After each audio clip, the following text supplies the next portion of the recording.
Hello everyone, আসসালামু আলাইকুম। যে যেখান থেকে আমার ভিডিওটা দেখতেছেন আশা করি সবাই ভালো আছেন, সুস্থ আছেন। আমি আজকে রান্না করব গরুর মাংসের ঝুরা। তো এখানে আমি পরিমাণ মতো গরুর মাংস নিয়ে নিয়েছি। এখানে দিয়ে দেবো মরিচ গুঁড়ো, হলুদ গুঁড়ো, আদা রসুন বাটা এবং স্বাদ মতো লবণ।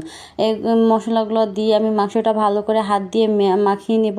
তারপর এখানে পরিমাণ মতো পানি দিয়ে নিব। আমি পানিটা দিয়ে ভালো করে একটু নাড়িয়ে চাড়িয়ে তারপর চুলাটা অন করে বসিয়ে দেব।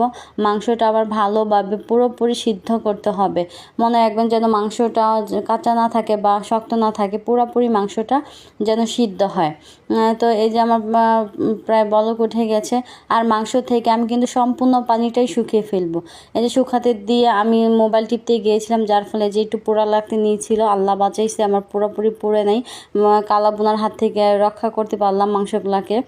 তো এখানে মাংসগুলোকে ঠান্ডা করতে দিয়েছি। আর এখানে আমি একটা প্যানে সয়াবিন তেল দিয়ে নিয়েছি। আপনারা চাইলে সরিষার তেলও দিতে পারেন, সরিষার তেলে রান্না করলে স্বাদটা আরও বেশি ভালো হয়।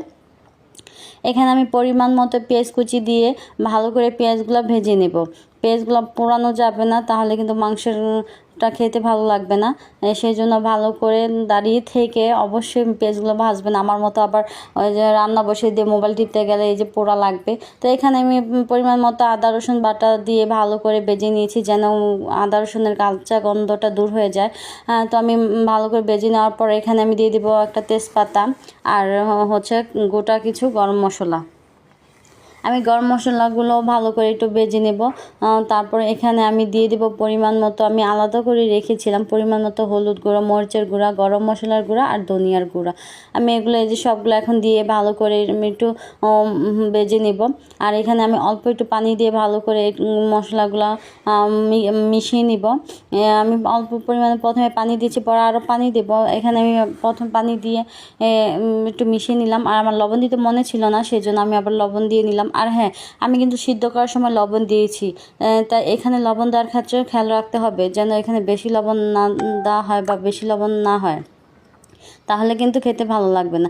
আমি মাংসটা কষিয়ে দিয়ে এসেছি। আর এখানে আমি মাংসটা এখন হাত দিয়ে ছুটে নিব। অনেকে চাইলে আপনারা কাঁটা চামচ দিয়েও ছোটাতে পারেন, কিন্তু আমার কাছে মনে হয়েছে হাত দিয়ে ছোটালেই ভালো। আর আমার মোবাইলটা আমি এক হাত দিয়ে ধরে রেখেছি, আমার ট্রাইপডটা ভেঙে গেছে। তো আমার এই ভিডিওটা আমি সম্পূর্ণ হাতে ধরেই করেছি, সেই জন্য ভিডিওটা অনেকবার নাড়াচাড়া করা হয়েছে বা একটু বেশি নাড়াচাড়া হয়েছে। তো আমার এই যে মাংসগুলো ছোটানো শেষ। আর এদিকে আমার মশলাটাও কষানো হয়ে গেছে, মশলা থেকে তেল ছেড়ে দিয়েছে। তো আমি এখানে এখন ঝোড়া মাংসগুলো দিয়ে দেব। জোড়া মাংসগুলো দিয়ে আমি একটু ভালো করে মশলার সাথে মিশিয়ে নিব। আমি ভালো করে একটু ভেজে নিব মশলার সাথে। এই যে আমার মিশানো হয়ে গেছে। এখন আমি এটাকে সামান্য পরিমাণ কষাতে দেব।